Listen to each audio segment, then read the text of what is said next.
Assalamualaikum warahmatullahi wabarakatuh. Om Swastiastu, Shalom, Namo Buddhaya, Salam Kebajikan. Perkenalkan, nama saya Mafiratul Amania, dosen pada program studi D4 Teknologi Pengolahan Hasil Ternak, jurusan Pertanian Politeknik Negeri Banyuwangi. Video ini merupakan bagian dari pernyataan diri dosen dalam unjuk kerja Tridharma Perguruan Tinggi bidang pengajaran untuk sertifikasi dosen 2026. Pada kesempatan ini, saya akan menjelaskan mengenai mata kuliah mikrobiologi yang merupakan mata kuliah wajib untuk mahasiswa semester 4. Mata kuliah mikrobiologi mempelajari hal-hal yang berkaitan dengan ruang lingkup kehidupan mikroorganisme serta aplikasinya. Mata kuliah ini mengenalkan mahasiswa dasar-dasar analisis untuk mengetahui manfaat dan resiko terkait keberadaan mikroorganisme pada bahan baku maupun produk olahan hasil ternak, sekaligus ragam metode untuk mengevaluasi kualitas mikrobiologi pada bahan baku dan produk hasil ternak. Mata kuliah ini dirancang dengan CPL dalam kurikulum, yaitu untuk membekali mahasiswa agar mampu menguasai konsep teoritis penerapan analisis pangan, mikrobiologi, biosecurity, terutama pada pemilihan bahan untuk olahan hasil ternak. Selain itu, mahasiswa juga diharapkan mampu melaksanakan penanganan pasca panen dan pengolahan hasil ternak dengan baik dan benar, serta mengaplikasikan biosecurity pada prosedur penanganan dalam rangka menjamin kualitas produk. Mata kuliah ini memiliki bobot 3 SKS yang terdiri atas teori 2 SKS dan praktek 1 SKS. Sistem pembelajaran mata kuliah ini yaitu tatap muka di kelas dan praktikum di laboratorium. Model pembelajaran yang diaplikasikan pada mata kuliah ini yakni diskusi, case-based learning, dan juga praktikum. Dalam tatap muka di kelas, mahasiswa diberikan RPS yang terdiri dari beberapa topik, diantaranya satu pertemuan sejarah dan ruang lingkup kajian mikrobiologi, morfologi dan anatomi mikroorganisme 1 pertemuan, nutrisi dan pertumbuhan mikroorganisme 2 pertemuan, metabolisme mikrobiologi, kemudian faktor lingkungan yang mempengaruhi pertumbuhan mikroorganisme 1 pertemuan, genetika mikroorganisme dan perubahannya 1 pertemuan. Kemudian akan dilanjutkan dengan ujian tengah semester. Selanjutnya yaitu terkait bakteri asam laktat 1 pertemuan, mikroorganisme patogen pada pangan 1 pertemuan, pengujian mikrobiologi yang meliputi uji total bakteri dan antibakteri 4 pertemuan, aplikasi mikrobiologi pada bidang peternakan 1 pertemuan, dan ditutup dengan ujian akhir semester. Bahan ajar yang digunakan diantaranya buku referensi dasar hasil ternak dan teknologi fermentasi dalam pengolahan produk pertanian. Dalam mata kuliah ini, mahasiswa juga dibekali dengan buku kerja praktek mahasiswa yang terdiri atas 10 acara. Acara pertama, pengamatan morfologi mikroba. Acara kedua, sterilisasi alat dan bahan biakan mikroba. Acara ketiga, media pertumbuhan mikroba. Acara 4, teknik isolasi dan pembiakan mikroba. Acara 5 dan 6 yaitu perhitungan mikroba menggunakan metode standar plate count dan pemurnian koloni mikroba. Acara 7, ekologi mikroba. Acara 8, pengecatan gram. Acara 9, uji antibakteri. Acara 10, proyek mandiri. Bobot penilaian mata kuliah ini meliputi 25% UTS, 25% UAS, 30% praktikum yang meliputi pretest, keaktifan, dan juga laporan, dan 20% kuis dan tugas. Selanjutnya akan ditampilkan cuplikan video pembelajaran saya bersama mahasiswa saat di kelas pada pertemuan ketiga dan juga kegiatan praktikum mahasiswa. Selamat menyaksikan. Assalamualaikum warahmatullahi wabarakatuh. Terima kasih. Materi kali ini untuk mikrobiologi akan kita lanjutkan ya. Setelah materi kemarin terkait anatomi dan morfologi mikroorganisme. Nah, sebelumnya kita mulai dulu dengan berdoa. Silakan siapa salah satu, Mas Ilyas mungkin ya, bisa dipimpin berdoa terlebih dahulu.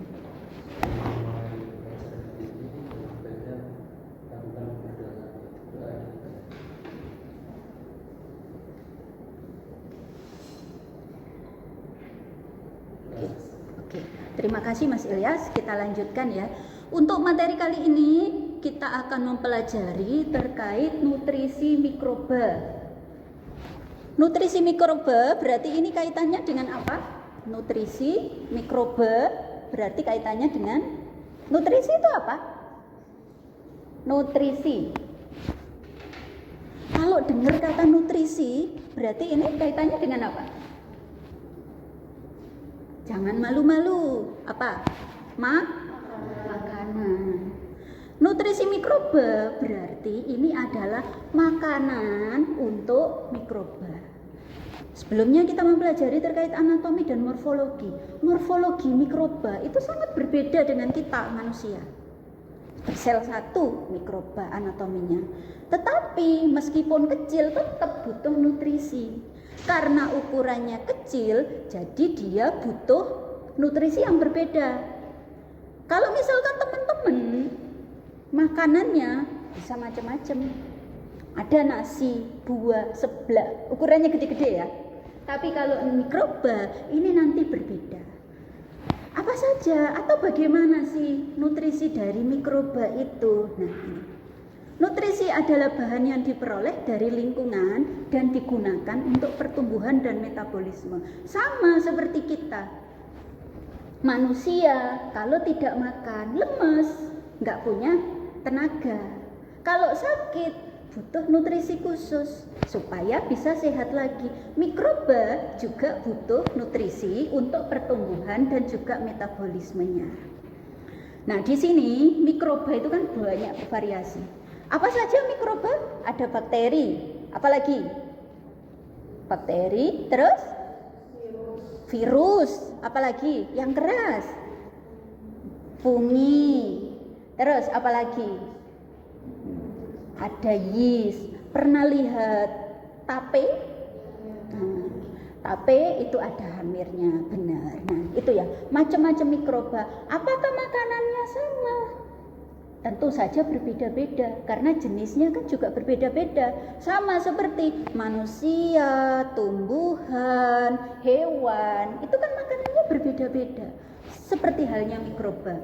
Jenisnya berbeda, makanannya juga berbeda. Tapi sebagian besar nanti akan sama. Nutrisi ada yang berbentuk organik dan juga anorganik. Jadi ini nutrisi ada organik dan juga anorganik.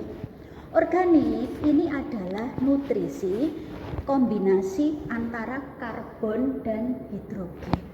Kalau yang anorganik berarti selain karbon dan hidrogen. Kira-kira karbon dan hidrogen ini nutrisi dalam bentuk apa? Masih ingat pelajaran biokimia yang ada C karbon dan juga H. Kira-kira apa? C dan H.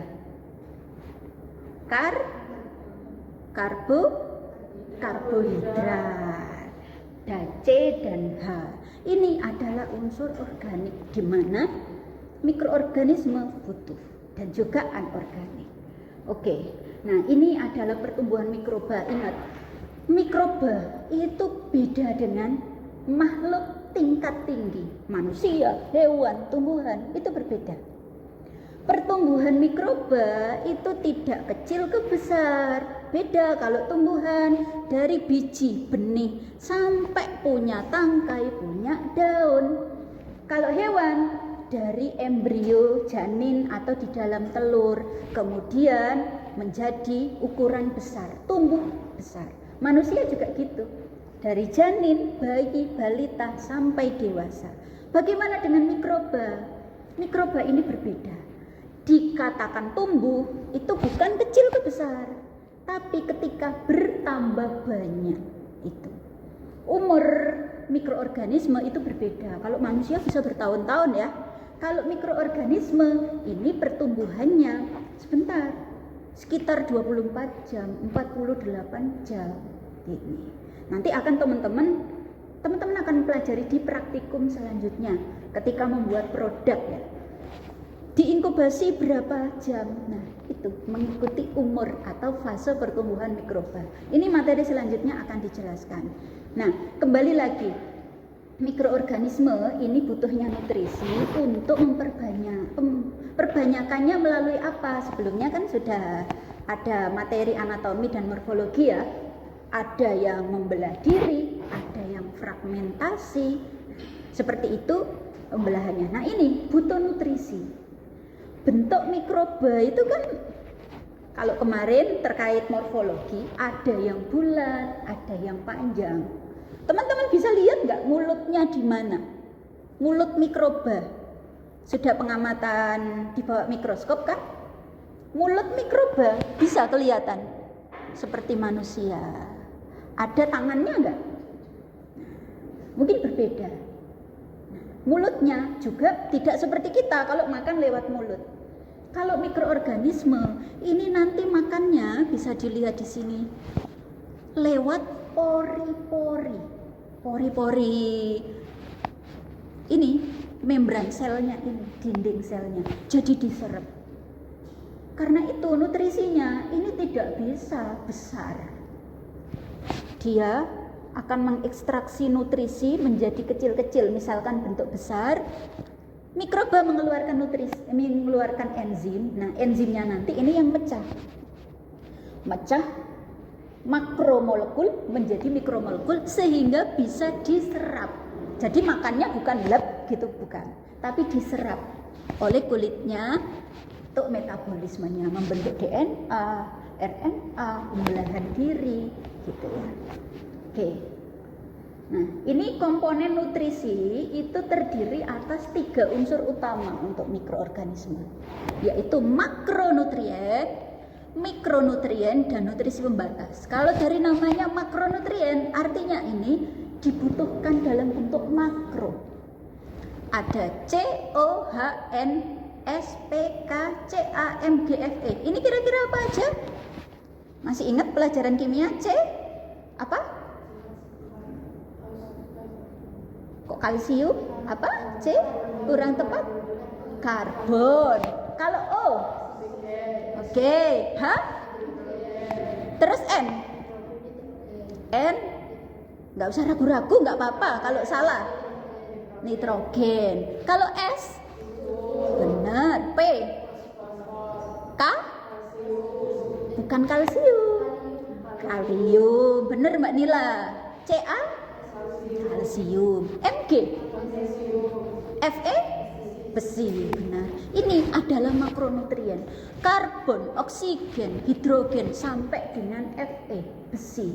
Itu diperlukan dalam jumlah yang besar oleh mikroba. Mikronutrien, namanya mikro, dibutuhkan dalam jumlah kecil. Bukan tidak dibutuhkan, tapi ini tetap dibutuhkan, tapi jumlahnya kecil. Contohnya apa? Mn, Zn, Co, Mo, Ni, Cu. Apa saja ini? Mn?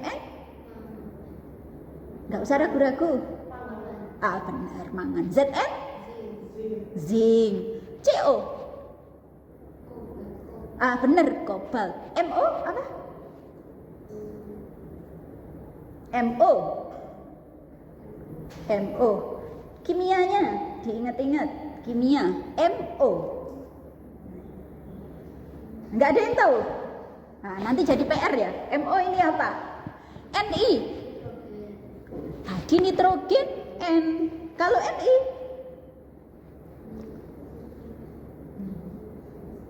Ini juga jadi PR. Cu. Apa Cu?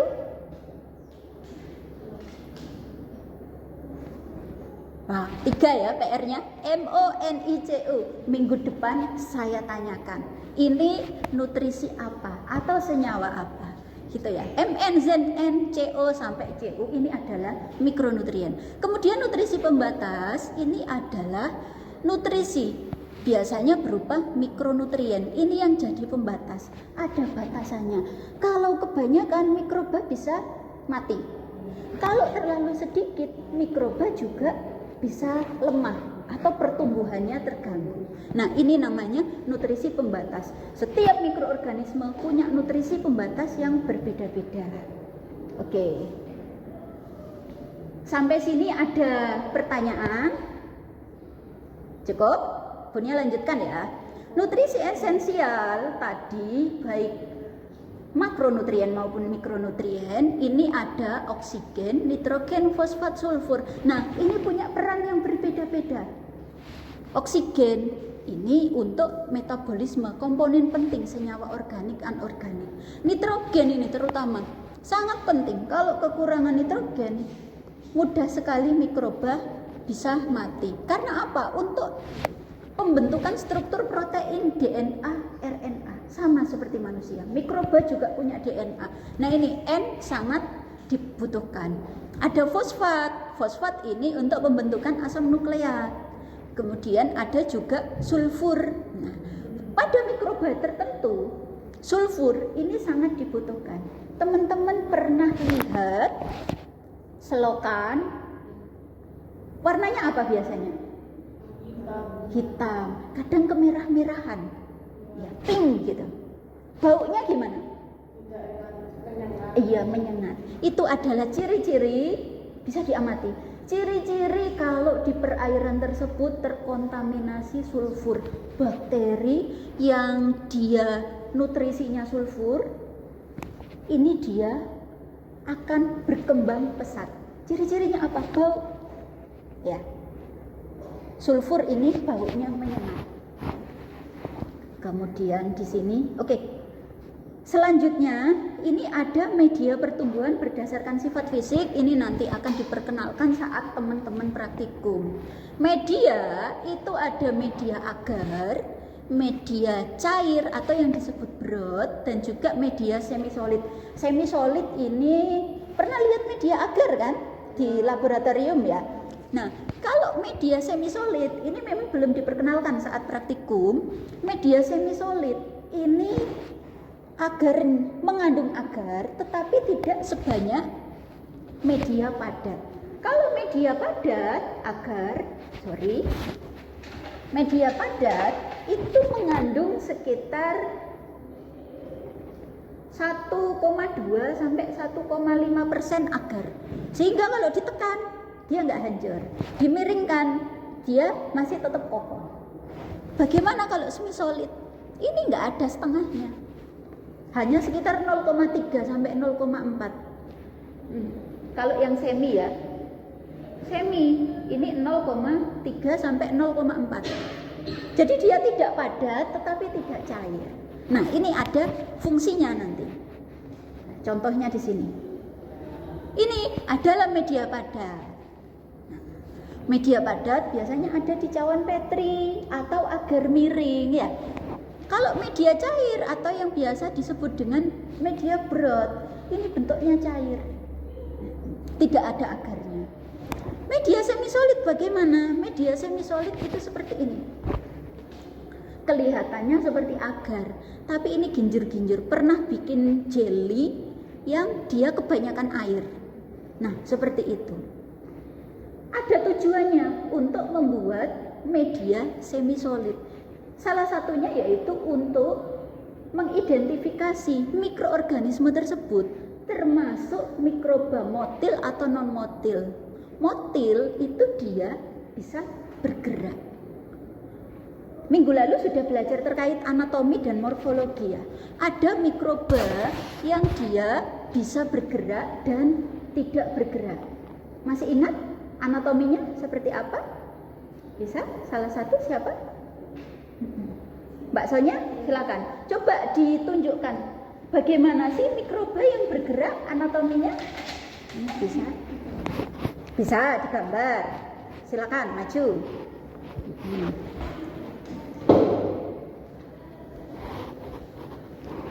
Mikroba yang dia bersifat motil atau bergerak. Gimana? Agak ke sini. Biar teman-temannya lihat.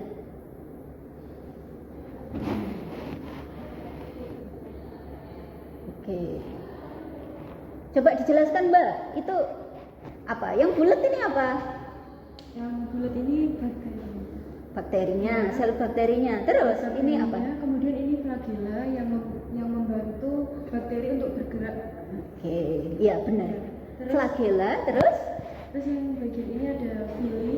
Villi itu biasanya digunakan agar bakteri bisa menempel pada inangnya atau pada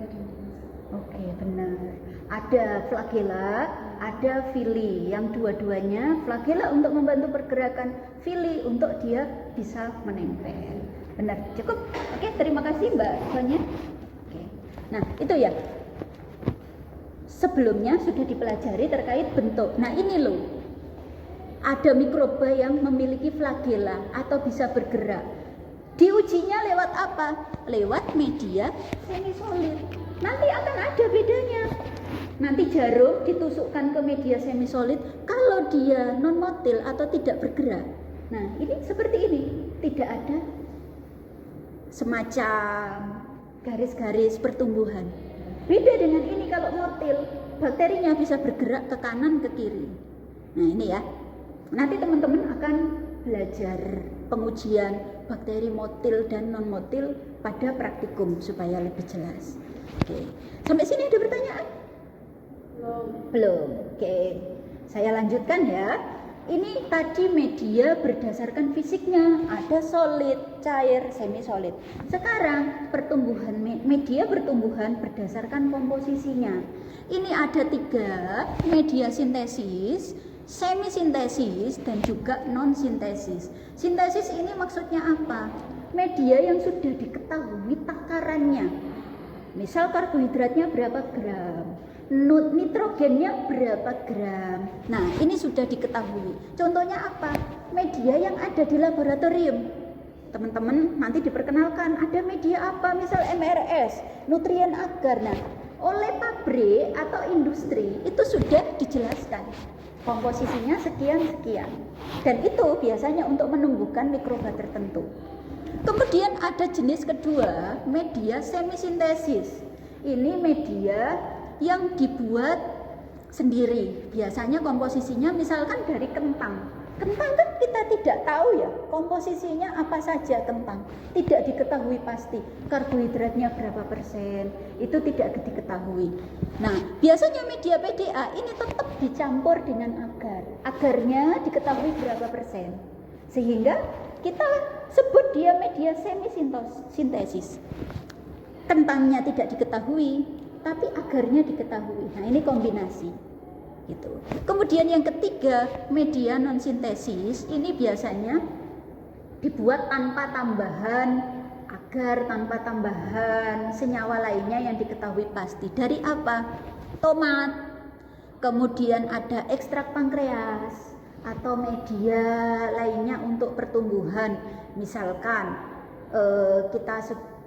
orang buat tape, kan ditumbuhkannya di singkong ya. Nah, itu juga tidak diketahui pasti komposisinya. Gitu. Ini terkait media, ada diskusi? Silakan kalau ada diskusi. Ada? Cukup? Kalau cukup, coba minggu depan ya di ini teman-teman bisa melakukan pengamatan. Tugas 1, melakukan pengamatan fenomena mikrobiologi di lingkungan tinggal. Ya. Apa saja yang diamati? Mikroba apa yang tumbuh di sana? Ada banyak, bebas. Bisa bakteri, virus, atau jamur. Kemudian kandungan nutrisi. Kira-kira kenapa si mikroba kok bisa tumbuh di situ? Nah, ini teman-teman bisa menganalisa. Mengandung apa dia? Kok mikrobanya bisa tumbuh? Gitu. Kemudian sertakan dokumentasi dan referensi. Nanti silakan. Dokumentasi fotonya seperti ini, dibuat portofolio, referensinya, pembahasannya. Ini ya tugas pertama. Ada pertanyaan terkait tugasnya? Silakan. Oke, Mbak Oki gimana? Nanti untuk tugasnya itu kita menulisnya itu di kertas folio apa? Boleh diketik saja. Sekarang sudah paperless ya, bisa diketik. Fotonya silakan disertakan. Nah, saya harap untuk medianya ini berbeda-beda ya. Contohnya seperti ini, misalkan teman-teman mengamati, kok ada tumbuh lumut di misal lantai. Nah, bisa. Lumut itu berarti kelompok apa? Bakteri, jamur, atau virus? Apa? Iya, ada jamur dan juga bakteri. Nanti bisa dipelajari lebih dalam di situ. Misal melihat tempe. Tempe itu berarti apa? Apa? Fungi. Kalau orang Jawa biasanya nyebutnya ragi ya, ragi tempe, tapi berbeda. Ada tape. Tape itu ragi yang kita sebut dengan ragi yeast. Nah, berbeda, tapi kelihatannya putih sama ya. Di tempe dengan di tape itu kan sama putih, tapi rasanya berbeda kan. Nah, itu beda metabolisme. Nanti akan kita pelajari lebih lanjut. Nah, itu bisa diamati. Di tempe, kenapa sih kok bisa tumbuh jamur atau fungi? Di tape, kok dia bisa tumbuh yeastnya atau raginya? Nah, itu dianalisa kandungannya apa saja. Jelas ya? Nanti diketik, kemudian bisa dikumpulkan di G-Drive. Oke? Untuk dokumentasinya itu boleh ambil dari internet atau dari misalnya di rumah kita ada lumut gitu, Iya. atau boleh dari rumah kita atau dari internet? Berdasarkan faktanya atau realnya, misal pengamatan di rumah bisa dijelaskan. Terkait penjelasannya bisa juga ditambahkan referensi dari internet atau dari buku. Jelas ya? Ada lagi pertanyaan? Untuk referensinya itu minimal berapa? Referensinya ini bebas. Bisa dari jurnal, bisa dari buku, atau misalkan teman-teman melihat video dokumenter, itu juga bisa dijadikan referensi. Gitu. Jelas ya? Oke. Sudah ada? Oke, cukup? Kalau sudah cukup, pertemuan bisa kita akhiri. Selamat, nanti kalau ada pertanyaan bisa tanya ke Dunia langsung. Untuk minggu depan next meeting kita akan mempelajari terkait pembiakan dan pertumbuhan mikroorganisme. Oke, sudah presensi semua hari ini? Sudah ya. Oke, saya akhiri. Terima kasih, selamat melanjutkan aktivitas. Wassalamualaikum warahmatullahi wabarakatuh. Waalaikumsalam warahmatullahi wabarakatuh.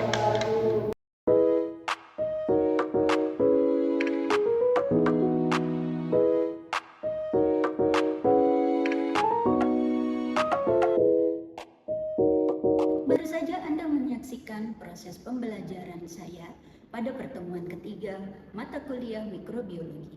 Pada pertemuan ini, mahasiswa diperkenalkan dengan nutrisi untuk pertumbuhan mikroba serta jenis-jenis media untuk menumbuhkan mikroba berdasarkan sifat fisiknya dan juga media pertumbuhan mikroba berdasarkan komposisinya. Pada kegiatan praktikum, yaitu acara 3, media pertumbuhan mikroba, pada kegiatan ini mahasiswa diperkenalkan nama-nama media serta cara pembuatan. Pertemuan selanjutnya, mahasiswa akan mempelajari terkait pertumbuhan mikroba serta cara perhitungan bakteri menggunakan metode Senpek standar plate count. Terima kasih. Wassalamualaikum warahmatullahi wabarakatuh.